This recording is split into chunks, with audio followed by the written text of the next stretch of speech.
J'ai connu le kayak grâce à mon père, donc qui en a fait quand il était plus jeune, ses bateaux. Il était à un club, donc il m'a vraiment transmis plus jeune la passion. Donc dès 4 ans, je pense, j'étais dans un bateau avec lui. On n'aurait pas pu dire que Théo était prédestiné à ça. Ce qui le fait sortir du lot, c'est vraiment son caractère, son travail, son sérieux dans le bateau. Et pour les années à venir, il va nous montrer s'il arrive à continuer là-dedans. Mais s'il continue, il n'y aura pas de souci pour lui. Beaucoup de persévérance dans les entraînements. Donc être là toutes les semaines, tout le temps, été, hiver, même quand il pleut. Et donc avec une grosse préparation avant les championnats de France, où là c'est quasiment 2 entraînements par jour. Mais j'essaie quand même de rester concentré avec une petite partie de moi sur l'école et une grande partie au kayak. Et le bac, surtout que le bac arrive au même moment des préparations des championnats de France, donc c'est pas facile. Donc.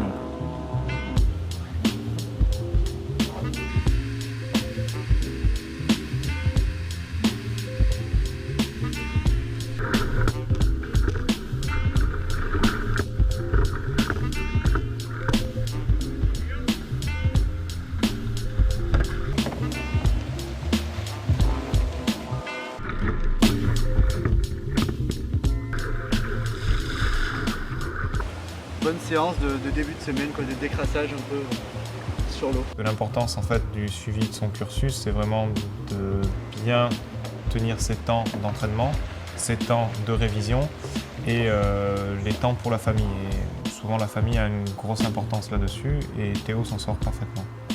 Donc vraiment ma mère elle est beaucoup présente et quand il faut m'amener sur des compétitions ou être là ou m'emmener au club s'il fait un sale temps que je ne peux pas y aller tout seul, elle est vraiment là pour moi, quoi. Cette année, j'ai fait donc champion de France classique en canoë, en individuel. Et j'ai fait donc champion d'Europe classique junior, donc cet été en Bosnie-Herzégovine. Et on a fait en équipe au championnat d'Europe, donc avec l'équipe de France, 3e en classique et 2e en sprint, donc sur les championnats d'Europe par équipe.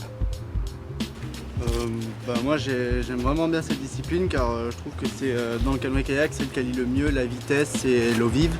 Là c'était un bon entraînement, j'étais tout seul sur l'eau, donc moins de monde que d'habitude, donc ça va plus vite, c'est agréable et avoir un entraîneur pour soi tout seul pendant une séance c'est toujours appréciable. De la vie de tous les jours, il reste un bon kayakiste qui range pas ses affaires, qui en oublie souvent, qui en emprunte souvent et qui en casse pas mal aussi, il faut le dire. Il n'y aura pas le contraire. Hein.